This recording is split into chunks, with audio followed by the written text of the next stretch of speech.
I guess we're live, hopefully. Here we are. Hi, yeah, hi everybody. I'm so glad you could join us. And I really am excited to have Roy with us today. So let me welcome Roy. Well, it's good to be here. Hello, everyone. Thank you. So let me tell you about Roy. So I don't want to screw up your last name, so pronounce it for me. Biancalana. Biancalana. Okay. All right. So Roy Biancalana is a certified relationship coach and the #1 best-selling author of 3 books, the latest of which is Relationship Boot Camp, Hardcore Training for Life, Love, and the Pursuit of Intimacy. For the past 15 years, Roy's mission has been supporting single people in the art of attracting and creating healthy, sustainable, intimate relationships. In addition to his individual work with clients, Roy has group coaching programs called Online Relationship Boot Camps. These are 6-week programs that offer all the benefits of private coaching, but for a fraction of the cost. Roy offers a complimentary 30-minute exploratory coaching call to anyone interested in his individual or group coaching programs. And you can learn more about him by visiting his website, which is on our screen, or emailing him at coachingwithroy@gmail.com. That's very generous that you do that. Yeah, I like. So, I give lots of stuff away for free. So me too. yeah, to kind of get the word out into the world, and I trust that it will return to me. So Exactly. Yes, absolutely. So tell us, how did you decide to become a relationship coach and add in the story of how you met your wife? yeah, yeah, and our general topic is how to do online dating effectively, and it all really does tie together. So to make a really long story relatively short, um, I became a coach because my love life was an absolute disaster back in the day. I had been married for 19 years. It became a very platonic and kind of co-parenting functional relationship, but the intimacy wasn't there. The man-woman connection wasn't there. We were just functioning. So that relationship ended, and I immediately jumped into another relationship that was all chemistry, all sexuality. So I went from one extreme to the other. Well, we spent 2.5 years together, and about 6 months before that, we were going to get married. She broke up with me, and that devastated me. I mean, I went into like literally a 1-year long midlife crisis. And one of the stupid things that I did, although at the time it made sense, and if you've done this, no judgment, is I kind of felt the best way to get over all the pain was to just get online and join a bunch of online sites and just start dating other women. And really what I was doing was using other women to medicate my pain. I really wasn't available to connect with someone because I was still wrapped up in the pain and the drama from my divorce and then my ex-fiance breaking up with me. I didn't really know what else to do with all the pain. I didn't know how to let go of the past. I didn't know how to learn from the past. I didn't know how to move on. So consequently, you can imagine I created a lot of drama in the online dating world, that I met women who were available and I acted like I was, but I really wasn't. So there was just this mess that I was in. And up until a moment where I really talked to a good friend of mine, I really believed that the reasons my love life was so messed up were because of the other people's fault. My ex-wife was X, Y, and Z. My ex-fiance was blah, blah, blah. Women are this, women are that. I was pointing the finger. And I don't really know how it happened, but one day it sort of occurred to me that I'm the common denominator in all of these relationship experiences. I'm in every picture. Maybe it's me. Right. That was a revolutionary thought for me, to really own that maybe I'm bringing something to the table, that I've got some baggage, that I've got some relationship persona, some misalignment of my masculine energy, some childhood wounding, something that I was doing to attract these relationships and to create the drama that I was in. That was a life-changing shift. And I can tell you, as a relationship expert, that is the bottom line shift that people need to make if they want to turn their love life around from being sort of disappointing or a disaster like mine to something beautiful and fulfilling and lasting. You got to stop thinking it's everybody else's fault and you're just attracting the wrong people and blah, blah, blah, and look at yourself. So when that occurred to me, a friend of mine suggested that I hire someone to help me take a good look at myself. So I hired a coach. And I spent about 2 years with this person, which is an enormous amount of time in the coaching world. But I was pretty messed up. And I devoted an incredible amount of money and time and effort into unwinding my issues with the feminine, my issues with women, with relationships, with intimacy, with connection. Because the rest of my life was pretty successful. But when it came to relationships, I was a nightmare. So those 2 years were so profoundly life-changing for me, because not long after I had done the work on myself and I returned sort of to being open to a relationship, I went online for a bit and then I got off. And maybe a couple weeks after that, I just went to a personal growth conference because now I was on this personal growth path. And I knew the speaker.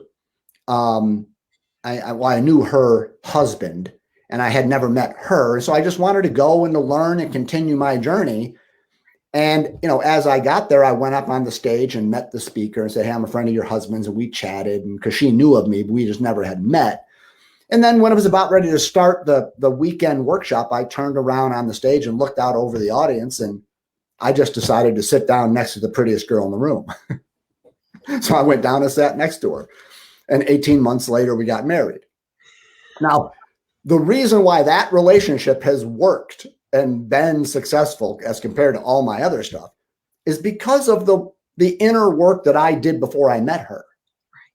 And then I had discovered that she had spent 2 years with a therapist before she met me, kind of unwinding all her baggage. We all got baggage. It's whether you want to work on it or not.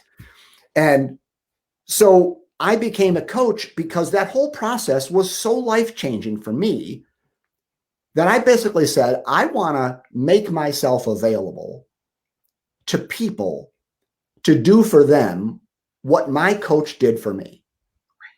Because my life completely changed. And it wasn't because I was lucky or somehow I was destined for something or fate, No, I followed a particular path. I asked myself a certain set of questions. I looked around in my soul at certain things that are repeatable. I can ask you the same questions. I can take you on the same journey. It's like I went on a hike up a trail to a mountain, and I know the way, and I can show you the way. So I became the coach because I just wanted to show people the unbelievable things that I discovered when I asked myself the right questions and I was willing to look at some of the answers, which were not pretty. Right? I discovered there were some pretty messed up things about myself. And I had certain beliefs and certain personas and certain personality blind spots that I needed to work on. So it was like, so I want to run too long here, but my new book is called Relationship Bootcamp, right? So it's all about getting in relationship shape. It's all about, instead of being relationally obese and out of shape and, all the getting yourself fit and ready for something real. And so that's really what happened between me and my coach is she got me in shape.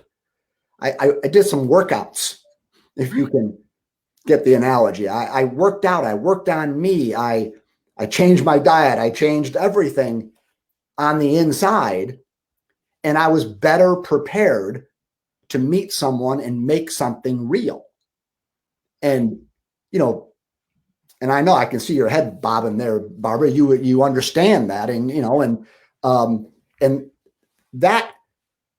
that issue is more important than the online issue. And now, you know, we can do some questions and talk about the online thing, and I may circle back to it. But I think that's a foundation from where I'm coming from, and I just hope a lot of people are like me, that are disappointed and disgusted with how their love life has gone. And they're done pointing the finger and they're saying, maybe I need to hire someone to help me look at me. Because it's hard to see yourself because you've been doing it your whole life. So you don't even see it. Like your eyeball can't see itself. It needs a mirror.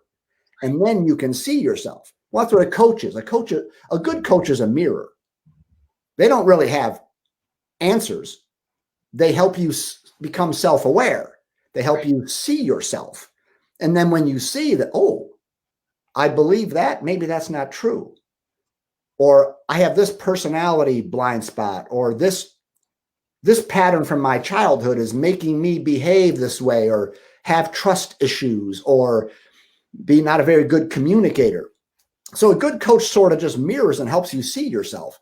And then once you see things going on, they're pretty easy to change. But the first part is to see them. And I thought I was God's gift to women. Frankly, to be honest with you, I really did. I just thought I just pick all the wrong women. They have all the problems. Oh my God, that was so wrong. I am God's gift, but not in some perfect way, in some deeply flawed way that I'm still working on. So, well, it's funny because when you were talking, I wrote down, it's hard to really see ourselves and how we show up. Yeah. We've been doing it since we've been little people, and we're used to it. And what's our premise? It's what we witnessed as children, be it our parents, be it our mom or our dad getting in and out of relationships, or whatever it was, or grandparents. Yeah. See that there, you're touching on something huge. And I spend a couple of chapters in my book on what I call kind of identifying and rewriting your love story. From our childhood and our past, things happen to us. We witness certain things. And it's easy to come out of that with a love story that, you know, love is painful, or love is controlling, or love is, traumatic. You have to be perfect to get love. Or love is untrustworthy, right? So one of the things we have to identify is, what is our particular love story? And we believe it to be so true, we don't even know we have it. Right? But a coach can help you notice the story and maybe open you to the possibility that, yes, it was what you saw. If your parents were cheating or something, or there was all that, and they didn't trust each other, and you can come out of that thinking, well, love is not a trustworthy thing. Right. Well, yes, you witnessed that, but that doesn't mean it's like that for everybody. Doesn't mean it's like that for you. But if you take that belief with you, that's going to sabotage your love life, because you won't believe that person's telling you the truth. You'll think that they're going to cheat on you. They've got an agenda. They've got some ulterior motive. You're going to be suspicious and guarded and maybe put a wall up. All understandable because of what you went through. Right. But I often say that when you have walls, they will keep you safe, but they will keep you single. Nobody can get in to hurt you, but nobody could get in to love you either. So how can we take the walls down and let go of some of the things we witnessed in the past and open up to, a new possibility of what a relationship could be? Right. So that's a good example of some of the workouts you got to do, working out your love stories and the things you believe and you've witnessed and so forth. And it can be really kind of a fun journey. It can be kind of excruciating when you have to face some of the pain that's behind it. But the results are life-changing. They are. Yeah. You know, doing that work in order to heal ourselves from what we've experienced in the past, or what we've witnessed as what we think might be an okay relationship that we witnessed between our parents. But it did have its effect on us. Yes. So, you know, it like what I experienced. So just to share that, my dad was a domineering, controlling person. And I'm number 4 out of 5 kids. So by the time I came along, my mom was already setting the example that in order to survive in this house, you have to be submissive and don't open your mouth and don't express an opinion and do what you're told and all that stuff. And so even though I did see my parents have some loving moments, it didn't feel loving in the house. I knew we were loved, but we didn't never heard it. I never, you know, there wasn't really the huggy, lovey kind of family environment. So who did I marry? A domineering, controlling man. Yes. And then after he passed away and I got into a long-term relationship, he was a domineering, controlling man. So by that time, when I broke off that relationship, I knew what I wanted and I knew what I didn't want, but I didn't know how to transform me in order to attract the right kind of person that I knew I wanted. And I knew was possible to obtain or to meet, etc. So, yeah. See, that's beautiful. And I appreciate your authenticity and your openness about that. I have a similar kind of story. But what you just described is that from your childhood, you took this belief that I need to be the submissive one in order to survive and to get affection, attention. That was the role of a woman, the role of you. So when you move in the world as a submissive one, you not only will attract a dominant, you have to. They go together like cookies and milk. A submissive person needs to be dominated, and a dominating person needs someone who will submit. So the people always say, how do I attract a different kind of man, a more gentle, caring? Well, it's not about trying to find a different man, because as long as you're in that submissive persona, you will always attract the dominant one. So it's not him, it's you. So when you become more grounded in your truth, what I say, what I feel matters as much as you do, my opinions. When you get out of the submissive one, you won't attract the dominant one because he won't want to play with you because he's got to find someone he can dominate.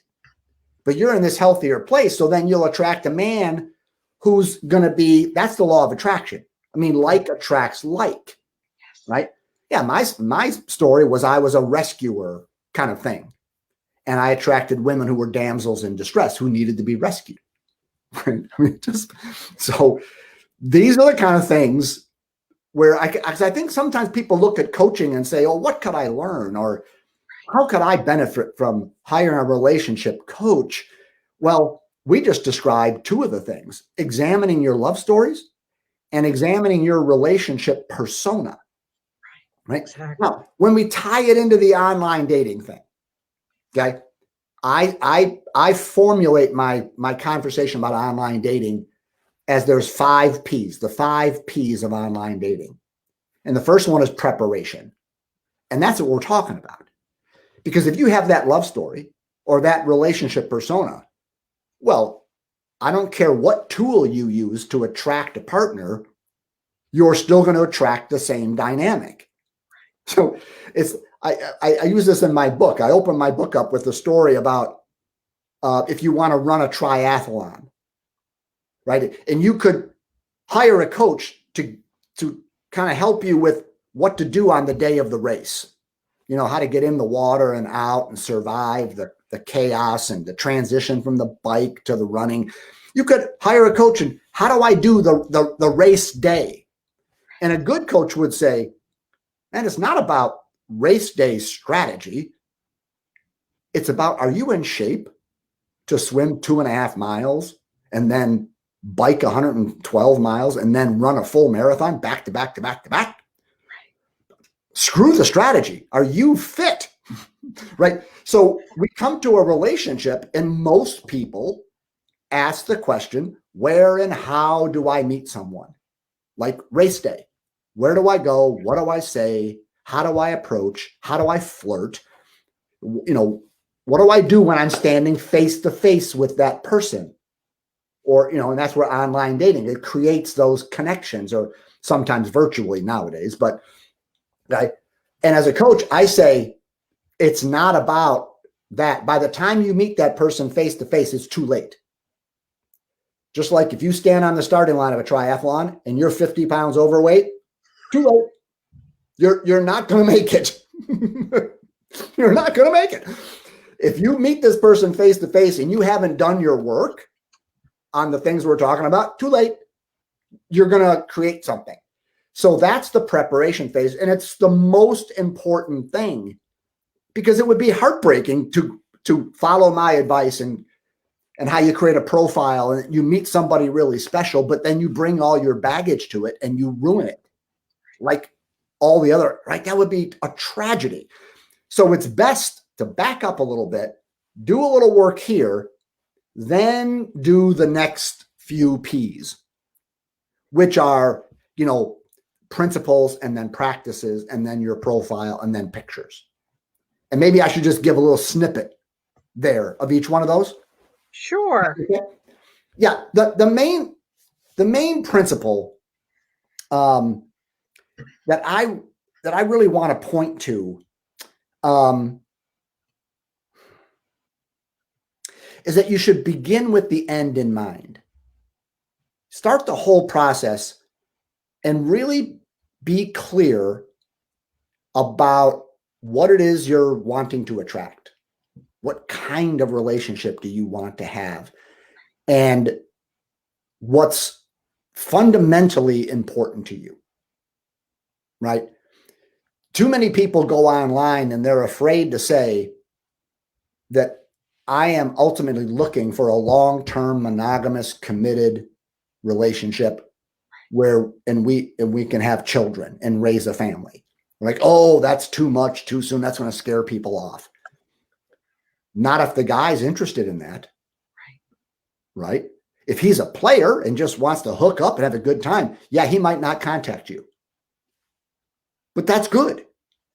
Right? So one of the principles is kind of begin with the end in mind. And the whole idea is to thin the herd, especially for women. You get a lot of contacts, a lot more than guys do, right? Guys are pursuing and that kind of stuff. And usually women get more, on average, more contacts than guys do. And you don't want guys contacting you that don't want the same kind of relationship that you want. So don't be afraid to put it in there. Hey, I'm in between, you know, I just got out of a relationship. I'm in no place for something significant right now. My life is a mess. I'm trying to figure things out, but I'd love to meet some friends and have fun and just enjoy myself. Oh, okay. Now I know what you want. And then I can decide, is she or he, you know, a good fit for me? Okay. So don't be afraid to say, you know, if your religion or your politics are that big a deal to you, well, then put it there.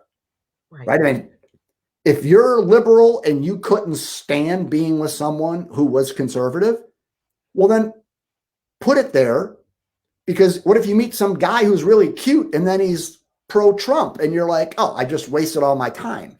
Right. So, you know, if you want children or you don't want children, there's some sort of major issue and you just want to put that in there. So that's that's one principle. Now, the practice is the first time that you're going to get together with someone, it is not a date.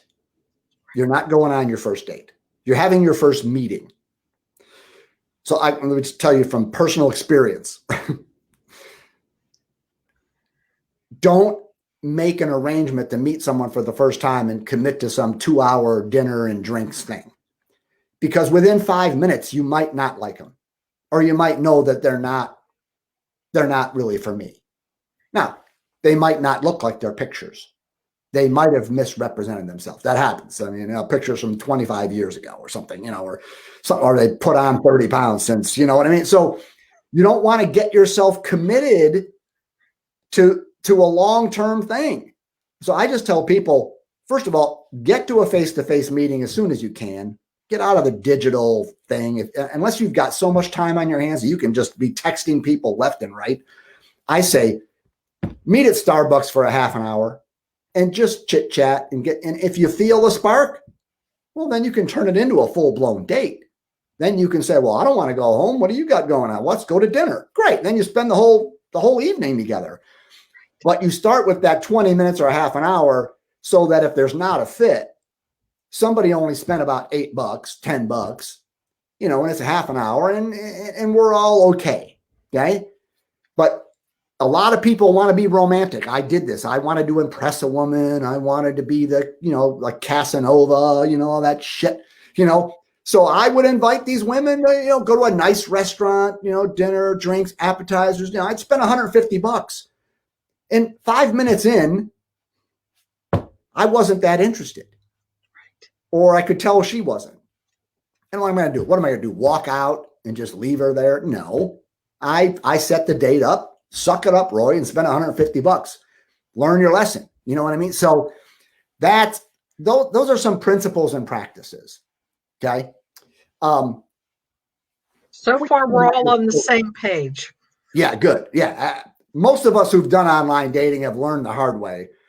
But when you meet somebody really great and, you maybe share a picture and you FaceTime or something or Zoom and you think, oh, well, it's different. I can just, you have to make your own decision there, but you're better off starting with something short and sweet and seeing if you have an actual connection and then you go from there. I just will save you some grief.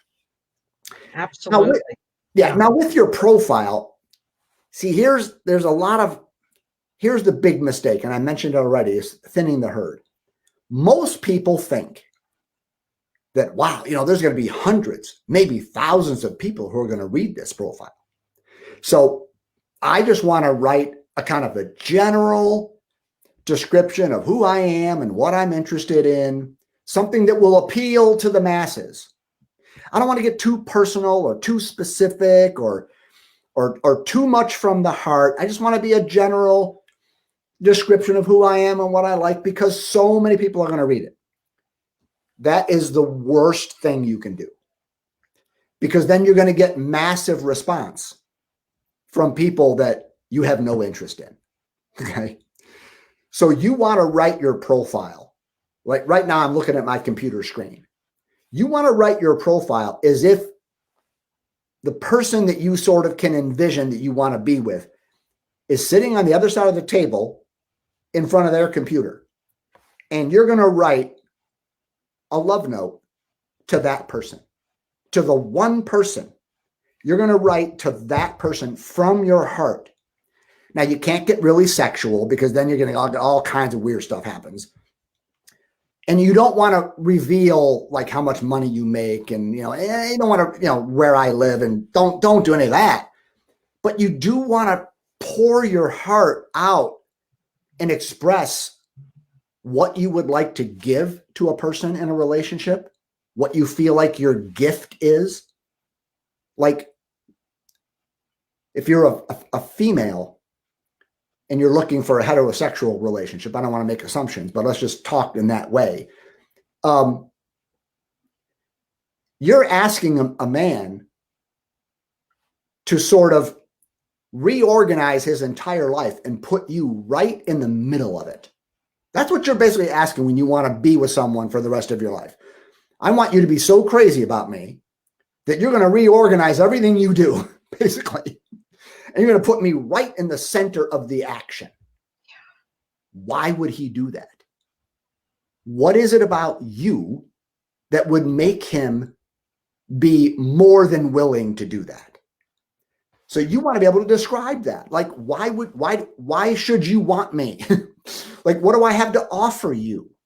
Well, how is my feminine way, or masculine, depending on who I'm talking to right now, how is my sexual energy, and I don't mean like intercourse energy, I mean my way of life, my way of being, how does that serve in a relationship? How is that gift felt? So just as an example, if I was writing a profile, I feel like my gift in intimacy is my ability to be present with my wife. Like I have the emotional space to hold her emotionality, her femininity. It's like she's the water in a rushing river, and I have deep enough and wide enough banks to hold her. So I have a presence and I have a sense of humor that comes in really handy and makes life for my partner quite enjoyable, right? So I'm going to talk about that in my profile. Like, why would a woman want to choose me? Well, because I offer presence and humor in a way that will transform your life. All right. So that's hard to write because it's hard to kind of get at. And when I'm working with my clients, a lot of times I'll help them verbalize and kind of get clear on what their gift in intimacy is. So when you write this profile, you want to write like, here's what I have to give to you. Here's what I would love to receive from my partner, right? Instead of writing, I like to dance and go to the beach and have a glass of wine, yada, yada, yada. Everybody says that. So if you're looking for a relationship of some depth, then you better show some depth. Right. I mean, if you're just surface, I like the beach, I like dancing, I like music. All right, then you're gonna get some guy that says, "Oh, I like beer and football," and then all right. I mean, if that's what you want, but if you want something that you can build a life with, some depth of character, you want to be with someone like at 3 o'clock in the morning and the shit hits the fan, you can trust this person and you can rely on them. Well, then you better write a profile that speaks to that kind of person. Right. Because I'm reading the profiles. And when I see a pretty girl, I like to dance and go to the beach and, have a good time and laugh. All right, next. But if I read something, the first line she says, I want to be with a man on a mission because the way I love will help him be successful. Holy crap. I want to meet you. Because you're vibrating at a very different level, right? You said something that is just nobody else is saying that, right? So that's my thing about profiles is you want to write something and it's personal. And so it's a little scary. And sometimes you need help on crafting that because it's not easy to describe why would a man or why would a woman want to be with me? That's not easy to do. And then pictures wise, you got to have 2 pictures. This is not rocket science. You need to have a clear picture of your face so a person can see you, not with like 4 of your friends, and I don't know which one is you, okay? But a clear picture of your face and a clear picture that shows me the general shape of your body, okay? So if you say you're kind of toned or athletic, I want to be, so you want a face picture and a body picture, not too revealing, just. And then if you want to throw in other pictures about you and your dog or your hobby or things you're interested in, your kids, fine. But you got to have those 2 where a person can really kind of get it and they should be recent. 3 to 6 months. Otherwise, and by the way, don't lie in your profile. Don't lie. God, don't say you're 45 when you're 55. I know that you want to get in a younger category and meet somebody younger, right? Everybody wants someone younger, which is just ego, but that's another story for another day. But if you lie, you're going to be found out. So how do I trust you when the first thing you said to me was a lie? Right. Right? I mean, absolutely. You lied to me. I mean, and the lie comes from some sort of shame about yourself. If I feel good about who I am, I'll tell you, I'm 60 years old, which I am. If that's too old for you, then that's too old for you. But I'm an amazing guy, and I'm not going to misrepresent myself because I feel like I've got to change who I am to get you to like me. That shows I'm insecure. No, I am what I am. I've got this fitness. I've got this body. I've got this face, right? I've got this age. Let's go, or not. Exactly. But if you lie, then somebody finds out, and yeah. So it's never a good thing to lie. Yeah. Very interesting. Yeah. I mean, you've brought up some tremendous points and you've explained them very well. So I know the audience will definitely really get the treats that you've offered today. Mm-hmm. Mm-hmm. You know, it's been this has been really like helpful and really on point and so forth. And so I really appreciate you bringing up all these very important points. Mm-hmm. So your book, tell us just a little bit more about your book. Right. And by the way, I give away a couple of different things for free on these kinds of events. Am I giving away the book? What you told me that you were going to do as your free gift is the Relationship Fitness Self-Assessment Test. Cool. I'll circle back to that. Okay. So the book, it's called Relationship Boot Camp, hardcore training for love, life, and the pursuit of intimacy. So it really is, I've identified, I'm using this workout metaphor just to make it fun and interesting. Some of these self-help books are boring, right? I want to give it a hook that is kind of playful and fun. Whether you're into fitness or not doesn't matter. But I've identified 7 relationship muscles that need to be strong if you want a relationship to be healthy and sustainable. If you're weak in these areas, then you're going to run into trouble. So some of the areas are like your relationship to the past. How much are you holding on to baggage? Your relationship to your inner truth, how you communicate. That muscle's got to be strong. Your relationship to your emotions, your feelings, and other people's feelings. How emotionally intelligent are you? If you're uncomfortable with your own feelings, if you're used to avoiding them and avoiding other people's feelings, you're going to have a difficult time because connection is really an emotional thing. There's a relationship to your thinking. If you haven't noticed, that voice in your head is certifiably insane. It tells you things and makes up stories and tries to interpret, what does that mean? He hasn't texted me or she said that. And you make up all these things, right? And so I call it your inner relationship coach, the voice in your head. And you need to fire that coach. It's nuts.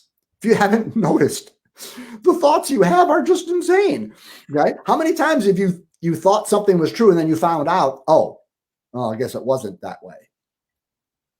You never go back and hold your own mind accountable for giving you such bad advice, right? So there's a relationships to your love stories. Okay. So there's these 7 relationship muscles that you need to work on. Otherwise, you're going to keep attracting the painful past that you have. And so the book is like that. It takes you through those 7 muscles, giving you very practical understanding of those issues and how to grow and how to evolve in them. Okay. So it's all about getting yourself in great relationship shape so that when you start on the starting line and you're standing face to face with this potential partner, you can go the distance because you're fit. Now, here's where the free gift comes in. How fit are you? How strong are those muscles? Might you want to find out your fitness level?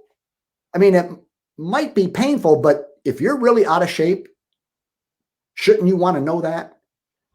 And if there's some parts of your life where you're really good to go, like you're strong, shouldn't you want to know that? So like if you go to the gym and hire a personal trainer, whatever your goals are, the first thing a good trainer is going to do is give you an assessment of where you are now. What's your aerobic conditioning? They'll test you with some strength things to see where you are, right? They'll check you for injuries. And so once they know what your current fitness level is, then they can design a plan to get you in shape. Same thing in a love life. Let's assess your current relationship fitness level. And once we discover where you're weak, where you're strong, well, then we know what to work on, right? So on my website, coachingwithroy.com, which is right there, you can just go there or click the link. And I have a relationship fitness self-assessment test. Now, it's completely confidential. Even I don't see your answers. Okay. Only you get an email giving you detailed results and next steps, like what to do given the results that you're shown. It just doesn't show you that you've got some issue and then leave you hanging. No, it shows you what to do, what your fitness level is. You know, there's 5 different levels, and it will give you a grade and then tell you what to do. So it's a 30-question true-false test. It takes about 3 minutes. It's unbelievably accurate, I must say. And most people get results that are not very encouraging. But isn't that what you would expect? Like if our love lives have not been going that great, wouldn't you expect, unless you're pointing the finger at everybody else, that maybe you need to do some work on yourself? So just to close up here, my wife and I took the test. I mean, I wrote it, but we took the test and we tried to put ourselves in the mindsets we were in before we met each other, before we did our work. And we were both like morbidly obese. I'm just making that up. We were terribly out of shape. And makes sense. My marriage fell apart. My fiance dumped me. I had all this online drama. My ex-wife went through a divorce with her former husband. And of course we were out of shape, right? So don't be discouraged if you don't get the great news. Because you can take that and you can say, all right, well, I can just get in shape. I can work on myself. Perhaps you hire me. Perhaps you hire Barbara. Just do something to change your fitness level so that you don't keep repeating the patterns and the problems and the pain that you've had from the past. There you go. That's beautiful. And that's very generous. Well, you're welcome. So, thank you. Yeah. So in the comments below, I will put the link for the free gift, which and you can find it on my website too. Yes. So, and also how to find you on Facebook, because I'm sure people will want to follow you as well. Yeah. Just type in my name and you'll find me. Yep. We will find you. Don't you worry. So, Roy, this has been wonderful. I love talking with you. I love your messages and your insight into things. So the other question to ask is, do you work with men and women? Oh, yes. Okay. Yes.